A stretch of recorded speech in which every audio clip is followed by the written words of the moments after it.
questions. What do I like about Alan Cox? Finally answered. All right, I don't like much about you. The Alan Cox Show. On 100.7 WMMS.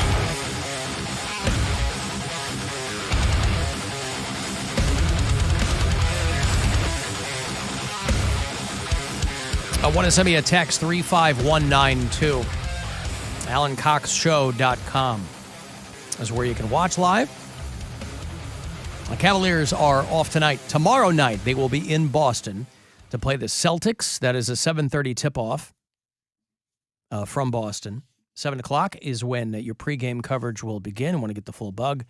They're back here at home on Saturday night to play the Pistons. That's a 7:30 tip-off. And then the Celtics come to Cleveland. Pardon me. For a 7 o'clock tip on Monday. We will be preempted this Friday by Guardians baseball. A little preseason Cactus League action between the Guardians and the Cincinnati Reds. That is a 3:05 first pitch Friday afternoon here on WMMS. That night, young Bill Squire will be out Warren Way for a show at the Below Ground Comedy Club. The Underground Lounge. You almost had it. I almost missed it by that much. Get tickets at BillSquire.com. $20 in advance, $25 at the door. So makes sense to get them in advance. In advance. Yeah. And for people to hit me up about 2 hours to midnight, it is our brand new metal show here on MMS. After over a decade of pitching it, finally got the green light. We are postponing that premiere by a week because of Cavs basketball this Saturday night. So March the 11th at 10 p.m., I'll be your host along with Corey Roddick and Pat Butler. 2 hours of metal, as many Saturdays as we can bring it to you. There's probably going to be times when Guardians baseball will cut into that as well. But next Saturday night, the premiere of 2 hours to midnight, our brand new metal show here on MMS. So there is an email for local bands want to submit things, or, you know, if you have a suggestion, something you want to hear, because it's just going to be me and Corey and Pat dicking around for a couple hours playing stuff we like. But obviously we want to hear, I want you guys to be part of it too. So you can email 2HTM, the number 2, HTM at WMMS.com. And we'll start getting those messages from people there too. Tomorrow is the first day of March, of course, today being the last day of February. Last day you can use the promo code HEARTTHROB at Cleveland Clothing Company. We dropped that brand new MMS Buzzard St. Patty's Day shirt that is online only, so you can't go into one of the stores looking for it. But if you want to pre-order that, you can go to Cleveland Clothing's website. Starting tomorrow, you're going to want to use the promo code SHAMROCK, and that will give you 20% off whatever you get, however often you use it. Throughout the month of March. Chris Rock's new hour will air live on Netflix this Saturday night, by the way. Netflix first foray into live programming, I think. At least a live comedy stream. And they're making a big event out of it. It's called Selective Outrage. And they're going to do a pre- and post-show thing with a bunch of his friends showing up. So Netflix's first ever global live stream event. You know how this show is a global live stream event? Sure do. Well, Netflix is finally dipping their toe. Copycats. Netflix is dipping their toe into a pool we've been swimming in for a while. And it's going to be Chris Rock's Selective Outrage. This is the thing where he's going to be, no doubt, talking about getting slapped by Will Smith. So they're probably going to get huge, huge numbers for this. I wish it wasn't on a Saturday, though. Just because I got things going on. I would like to watch it, but I have to watch the replay. They're doing something called The Show Before the Show. That'll stream live at 6:30 Pacific, so 9:30 here. And it's going to be live commentary with his pals, Amy Schumer, Jerry Seinfeld. Ronnie Cheng from The Daily Show will host. Arsenio Hall, Dion Cole, Leslie Jones, David Spade, and Dana Carvey, who do their own podcast, will MC the post-show, which is called The Show After the Show, with guests like J.B. Smoove and Kareem Abdul-Jabbar, formerly of the Milwaukee Bucks. So it's Chris Rock live from Baltimore, 10 o'clock Eastern. And if you have seen Chris Rock on the road, he came to Playhouse Square within the last year, I believe. If you saw that show, that's going to be largely what this live special is. When these guys go out and do live shows, that's just them prepping for the HBO or Netflix hour or whatever. So this will be the first, obviously, after it airs live, you can stream it and whatever. But if you really want to get the full experience, the pre, the post, all of it, you're going to have to watch it live this Saturday night at 10 o'clock. Chris Rock's Selective Outrage on Netflix. I was reading about Rihanna got FCC complaints. How? Yeah, proving that you can fool some of the people all of the time. I think there are people who just exist to write letters to the Federal Communications Commission about the Super Bowl halftime show. Some years it's probably easier than others. You know, the entire broadcast industry had been hamstrung after Janet Jackson showed her boobie. That was almost 20 years ago. But when Justin Timberlake pulled Janet Jackson's boobie out, got about 500,000 complaints from that. You're calling it like boobie. Well, she did. He pulled her little nipple shield and her boobie came out. She dumped them out. Boobie popped out. You just make it sound so immature. I said he pulled her boobie out. It is immature. Imagine complaining about, come on. He pulled her boobie out. I just don't hear the boobie that often anymore. Well, that's why I'm giving it to you. Mr. Boob, that's me. B-double-O-B, Boob. Boobie. B. Rihanna got 103 complaints. That the show was mediocre. The FCC said that they got 103 complaints about the Super Bowl, saying that almost all of them were about her halftime show. Now, under normal circumstances, even the most Karen among us, you could maybe make the case that my children shouldn't have to see this. But Rihanna was A, pregnant, B, covered head to toe. I don't think she was showing any skin at all. She was wearing like a red jumpsuit with like a coat on and a goddamn turtleneck. Looked like she was going to jump out of a plane. And there were still people who complained that it was too sexual. With a couple of the complaints referring to the performance as pornography. It's no wonder people are backed up in this country, where any random gyration to them is pornography. I can't imagine there was anybody under the age of 70 who wrote to the FCC about this, but they said that the choreography was too suggestive. She barely did anything. It was all the dancers dressed up like little sperms that were dancing around her. The backup dancers were patently offensive. There must be like a whiner template complaint letter that you can go online and fill out and just easily send to whomever you want. That's also part of this too, is that, things online, it's too easy. Back in the day, you had to put pen to paper.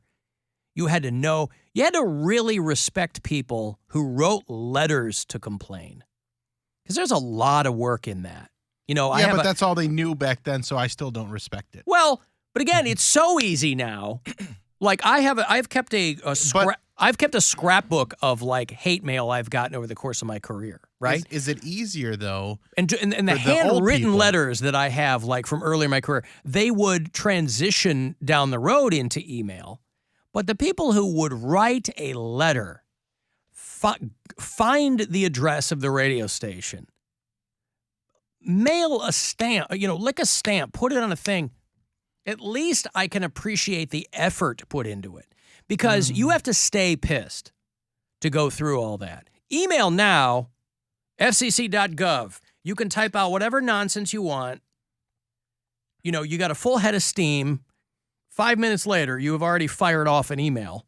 So if these people are 70 years plus, like you're saying. I don't know. Well, we'll say they are. Yeah.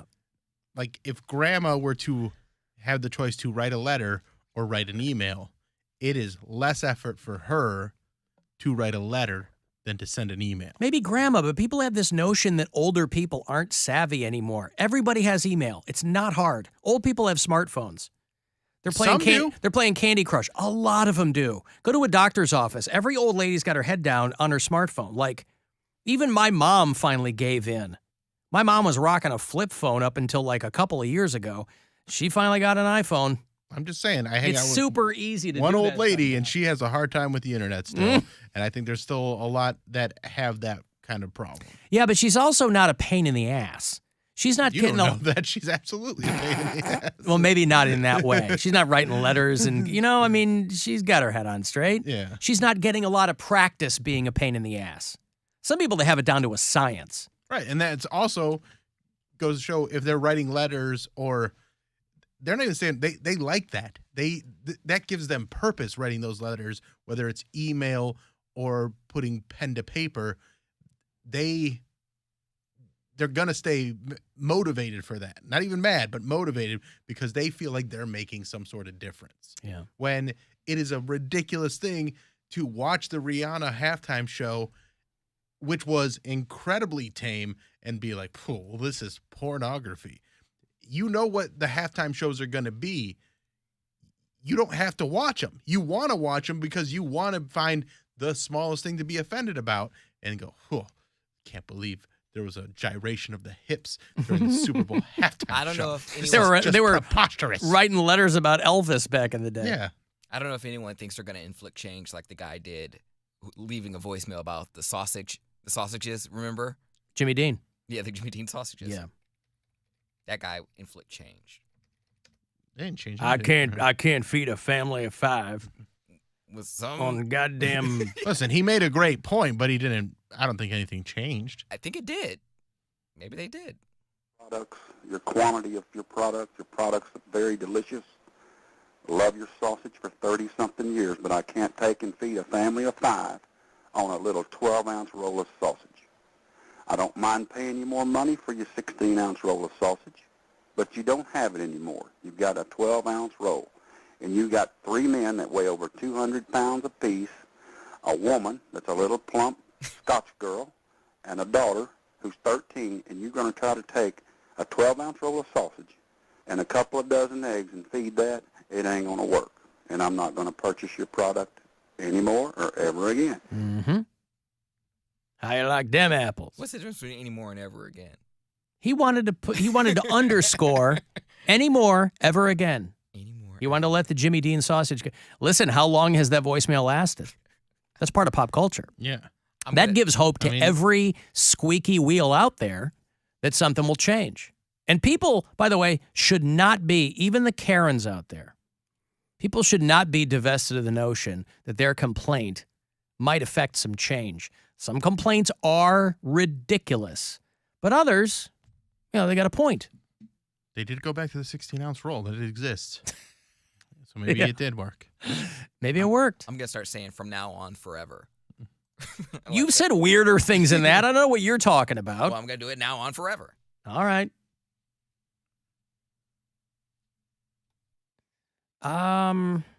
You can leave messages for us. A lot of those come in on the iHeartRadio app. Little talkback button there. Hey, everybody.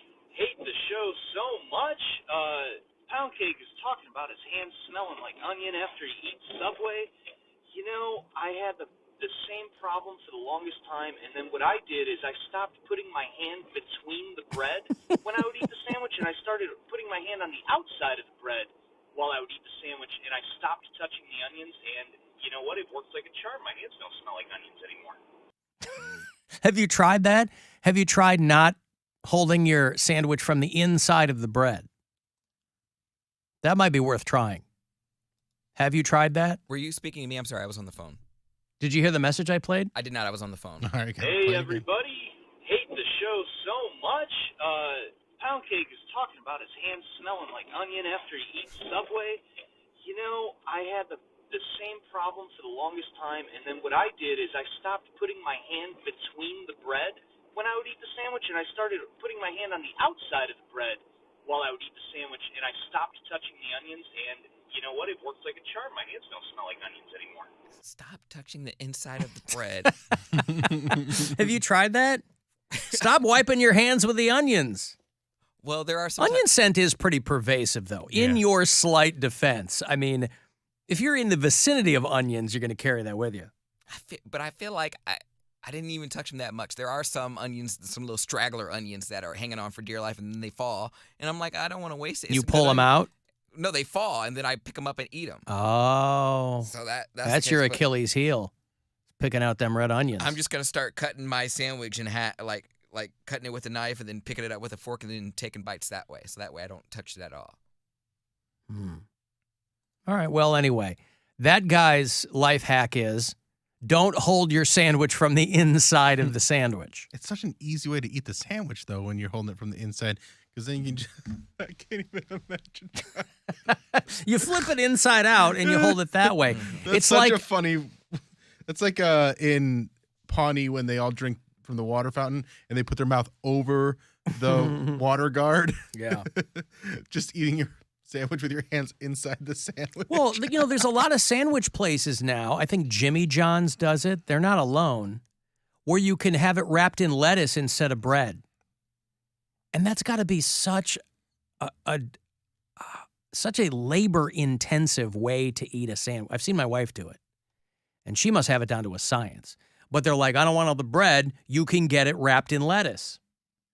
And it's like, man, you want to talk about a sandwich that's hard to hold. You got to keep it in the wrapper. You got to. It seems like a lot of work just to get around some bread. Hey, The Mandalorian starts tomorrow. People are reminding me. Nerd alert! Yep. Nerd alert! Nerd alert! If you're not getting enough Pedro from The Last of Us, The Mandalorian starts tomorrow. Drop at midnight tonight in case there's any glitches. Fix them overnight. Is this season 4 of The Mandalorian? Season 3. Season 3. Amy Sedaris is in it. Love her Giancarlo Esposito. He's Moff Jim, or whatever his name is. What's his name? Moff Gideon. Not Jim. It might be Moff Jim. I don't remember. Be a great name. I don't even know what a Moff is. Moff Diver would be a great name for an old school Star Wars character. Holy Moff Diver. Holy mackerel. I've got to take a break. I'll have those Depeche Mode tickets for you after said break for people who hit me up. Want to go see Depeche Mode? They're doing the Memento Mori tour. Bring them to Cleveland in November. They'll play the Romo Fijo. So I'll hand those off in a minute. 35192. You want to text for anything else, and you can also get to us at